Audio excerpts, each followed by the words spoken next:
দর্শক জানা গেল যেখানে লুকিয়ে আছেন মাশরাফি। দর্শক বিস্তারিত থাকছে পুরো ভিডিওতে। গত 5 আগস্ট শিক্ষার্থীদের আন্দোলনের মুখে পদত্যাগ করতে বাধ্য হন শেখ হাসিনা। দায়িত্ব ছেড়ে গোপনে দেশ ছেড়েছেন শেখ হাসিনা। ফলে 15 বছর ধরে বাংলাদেশের শাসন করা আওয়ামী লীগের অবসান ঘটেছে। এরপর দলটির বেশিরভাগ সিনিয়র নেতা দেশ ছেড়ে পালিয়ে যান। দর্শক, তবে মাশরাফি দেশে আছেন এখন পর্যন্ত। বৈষম্য বিরোধী ছাত্র আন্দোলনের সময় দেশের অধিকাংশ তারকা উপস্থিত ছিলেন, কিন্তু মাশরাফি নীরব ভূমিকা পালন করেছিলেন, যা নিয়ে তুমুল সমালোচনা হয়েছিল।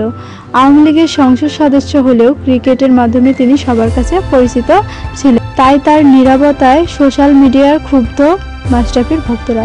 এবার মাশরাফি নিজেই প্রশ্ন করলেন কেন তিনি এই আন্দোলন নিয়ে নীরব ছিলেন। অনলাইন নিউজ দেওয়া একটি সাক্ষাৎকারে তিনি বলেছেন, এখন এই শব্দগুলির প্রতিক্রিয়া বা ব্যাখ্যা করার কোনো মানে নেই। সত্যি বলতে এটি অবশ্যই অনেক মানুষের প্রত্যাশা পূরণ করতে সম্পূর্ণভাবে ব্যর্থ হয়েছে। কথা যদি বলতেই হতো তখন কোটা সংস্কার আন্দোলন অবশ্যই যৌক্তিক ছিল। আমার নিজের কাছেও মনে হচ্ছিল এটা। তবে সবাই যখন চাচ্ছিল যে আমি কিছু একটা বলি বা স্ট্যাটাস দেই ফেসবুকে, ততক্ষণে আসলে সবকিছু এত দ্রুত হয়েছিল, ভাবছিলাম যে আমি যদি কিছু লিখি বা মন্তব্য করি সেটার সম্ভাব্য পরিণতি কি হতে পারে, অনেক কিছুই ভেবেছিলাম।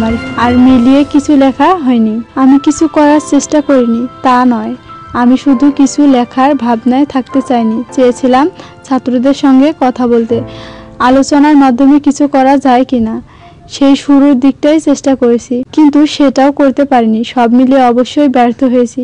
মাশরাফির বর্তমান শারীরিক অবস্থা ও অবস্থান সম্পর্কে জানতে চাইলেও উত্তরে তিনি বলেন, শারীরিকভাবে ঠিক আছি, মানসিকভাবে অবশ্যই ভালো অবস্থায় নেই। আছি আর কি, ঢাকাতেই আছি পরিবারের সঙ্গে।